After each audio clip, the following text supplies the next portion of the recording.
심리적으로나 재정적으로 주식을 오래 보유할 준비가 되어 있어야 해요. 그것이 곧바로 50% 하락할 수도 있다는 것을 염두에 두고 편안하게 보유할 수 있어야 한다는 겁니다. 버크셔 주식 가격이 역사적으로 3번이나 50% 이상 하락했던 적이 있어요. 50% 이상 하락했던 적이 있어요. 하지만 버크셔 회사 자체에는 아무 문제가 없었어요. 그래서 주식 가격이 오르락내리락 할 때마다 거기에 따라 행동해야 한다고 느끼신다면 그분은 심리적으로 준비가 안 된 겁니다. 심리적으로 준비가 안 된 겁니다. 심리적으로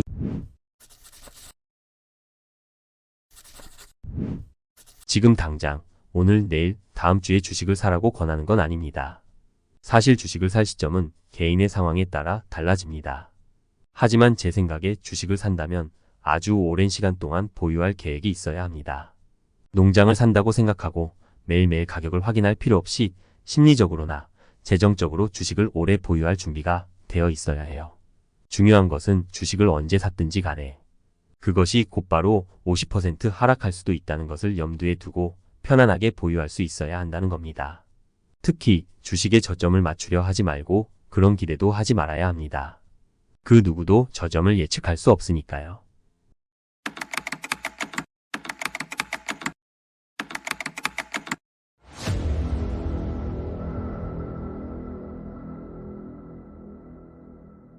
몇 년 전 연례 보고서에서 언급했던 것 같은데 버크셔 주식 가격이 역사적으로 3번이나 50% 이상 하락했던 적이 있어요. 만약 버크셔 주식을 빚을 내서 샀다면 그 하락폭 때문에 파산했을 수도 있었겠죠. 하지만 버크셔 회사 자체에는 아무 문제가 없었어요. 그래서 주식 가격이 오르락 내리락 할 때마다 거기에 따라 행동해야 한다고 느끼신다면 그분은 심리적으로 준비가 안 된 겁니다. 어떤 사람들은 심리적으로 공포를 더 강하게 느끼는 편이고 어떤 사람들은 덜 느끼기도 해요. 마치 바이러스처럼요.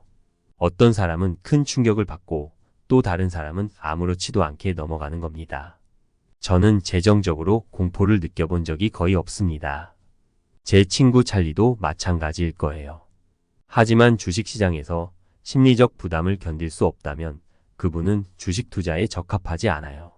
주식을 잘못된 시기에 사고 팔 가능성이 크거든요. 투자에 대한 이해도가 부족하다면 다른 사람의 말에 쉽게 흔들리게 되니까 스스로 이해하고 판단할 수 있는 상황에서 투자해야 합니다. 오늘이 주식을 사기에 좋은 날인지 확신할 수는 없어요. 하지만 20년, 30년 장기적으로는 괜찮을 거라고 생각합니다. 다만 2년 동안 투자했을 때 그 결과가 어떻게 될지는 알 수 없죠.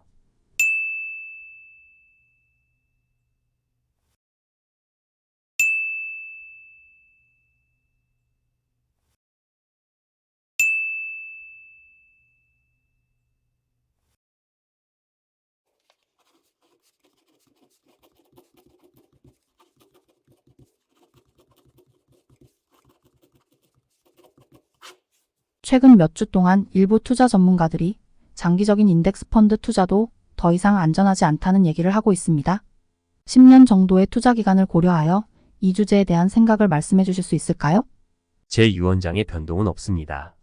제 아내에게 상속될 자산의 90%는 인덱스 펀드에 넣도록 지시하고 있어요. 많은 사람들이 고액을 받고 조언을 하지만 인덱스 펀드보다 더 나은 조언은 많지 않다고 생각합니다. 인덱스 펀드의 시대가 끝났다고 주장하는 건 마치 미국에 대한 투자도 끝났다고 말하는 것과 같아요. 저는 그 의견에 강력하게 반대합니다. 인덱스 펀드는 시장을 반영하며 수수료가 저렴하다는 장점 때문에 장기적으로는 유리할 수밖에 없습니다. 많은 투자 전문가들이 자신이 시장을 이길 수 있다고 주장하는데 사실 그중 대부분은 아주 운이 좋았던 거고 이 중 극소수만이 진짜 실력이 있는 경우가 있습니다. 짐 사이먼스 같은 투자자는 예외적으로 뛰어난 실력으로 성공했지만 그들도 큰 비용을 요구하고 펀드 규모를 제한하는 방식으로 운영하죠.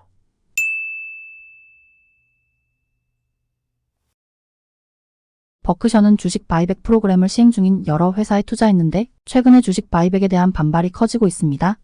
이에 대해 어떻게 생각하시나요? 요즘 주식 바이백에 대해 부정적으로 보는 시각이 많지만 주식 바이백은 매우 단순한 개념입니다. 주주들에게 현금을 돌려주는 방법이에요. 예를 들어 저와 그렉 그리고 당신 세 사람이 사업을 시작했다고 해봅시다.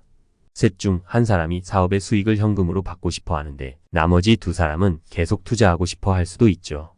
그럴 때는 그 사람의 주식을 회사에서 사들여 현금을 지급하고 나머지 두 사람의 지분 비율을 증가시키는 것이 가장 합리적입니다.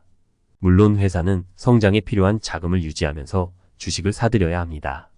그러나 그 주식을 적정 가치 이하로 매입해야 한다는 원칙도 있어야 합니다. 어떤 회사들은 단순히 예산을 잡고 무작정 사들이는데 이는 사업의 가치에 비해 매우 비합리적인 방식입니다. 일부 회사들이 주식을 바이백하는 것이 단기적으로 유행일 수 있지만 좋은 가격에 매입하는 것이 아니라면 현명하지 않다고 생각해요. 버크셔는 주주들에게 이익이 될 때에만 주식을 매입하는 방향을 지향합니다. 향후 우리의 에너지, 보험 사업 등 주요 사업들은 큰 투자 기회를 제공할 것입니다. 예를 들어 에너지 사업에서는 다른 일반 상장 회사들보다 더 많은 자금을 확보할 수 있어 대규모 투자가 가능해요. 국가와 세계는 에너지 인프라 확충이 필요하고 버크셔는 그 일에 크게 기여할 것입니다.